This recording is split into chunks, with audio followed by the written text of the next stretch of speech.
जानने वाले लोग कहते हैं कि अगर मुख्तार अंसारी डॉन नहीं बनता तो एक बेहतरीन क्रिकेटर होता, लेकिन क्रिकेटर का बेहद जुनूनी मुख्तार अंसारी ने जैसे ही जुर्म की दुनिया में कदम रखा वो बस अपराध का ही होकर रह गया। मुख्तार अंसारी का परिवार गाजीपुर में राजनीतिक परिवार से वास्ता रखता है। करीब 18 साल से ज़्यादा वक्त से जेल में बंद मुख्तार अंसारी के दादा डॉक्टर मुख्तार अहमद अंसारी स्वतंत्रता सेनानी थे। मुख्तार अंसारी भले ही जेल में रहा, लेकिन उसका गैंग हमेशा सक्रिय रहा। गांधी जी के साथ काम करते हुए 1926-27 में कांग्रेस के अध्यक्ष भी रहे। मुख्तार अंसारी के नाना ब्रिगेडियर मोहम्मद उस्मान को 1947 की लड़ाई में शहादत के लिए महावीर चक्र भी दिया गया था। मुख्तार के पिता सुभानुल्लाह अंसारी गाजीपुर में अपनी साफ सुथरी छवि के साथ राजनीति में सक्रिय रहे। भारत के पूर्व उपराष्ट्रपति हमीद अंसारी रिश्ते में मुख्तार अंसारी के चाचा हैं। वहीं मुख्तार अंसारी की कहानी विरोधाभासों में भरी पड़ी है।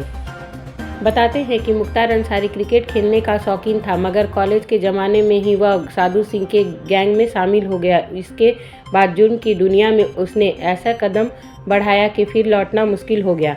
रौबदार मूंछों वाला मुख्तार जीवन के आखिरी पड़ाव पर भी भले ही व्हील चेयर पर बैठा दिखता रहा हो, लेकिन उत्तर प्रदेश में योगी सरकार आने के पहले माऊ और उसके आसपास के इलाके में मुख्तार अंसारी की तूती बोलती रही। अब अंसारी के ठिकानों को जमींदोज किया जा रहा है, लेकिन कभी एक वक्त था जब पूरा सूबा मुख्तार से कांपता था। 1996 में मुख्तार पहली बार बना था विधायक। वह बीजेपी को छोड़ उत्तर प्रदेश की हर बड़ी पार्टियों में शामिल रहा। यही वजह रही कि वह 24 साल से लगातार यूपी की विधानसभा पहुंचता रहा।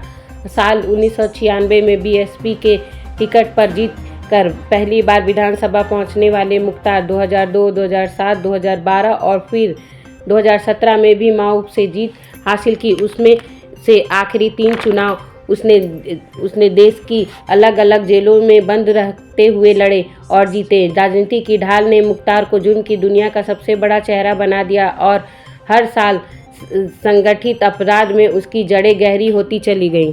योगी सरकार के आने के बाद मुख्तार अंसारी के बुरे दिन शुरू हो गए हैं। उस पर उत्तर प्रदेश में 52 केस दर्ज है। यूपी सरकार की कोशिश 15 केस में मुख्तार अंसारी को जल्द सजा दिलाने की थी। योगी सरकार अब तक अंसारी और उसके गैंग की 152 करोड़ रुपए से ज़्यादा संपत्तियों को या तो ध्वस्त कर चुकी है या फिर जब्त कर चुकी है। मुख्तार गैंग की अवैध और बेनामी संपत्तियों की लगातार पहचान की जा रही है। मुख्तार गैंग के अब तक 96 अभियुक्त गिरफ्तार किए जा चुके हैं। इनमें से मुख्तार के 75 गुर्गों पर गैंगस्टर एक्ट में कार्रवाई की जा चुकी है।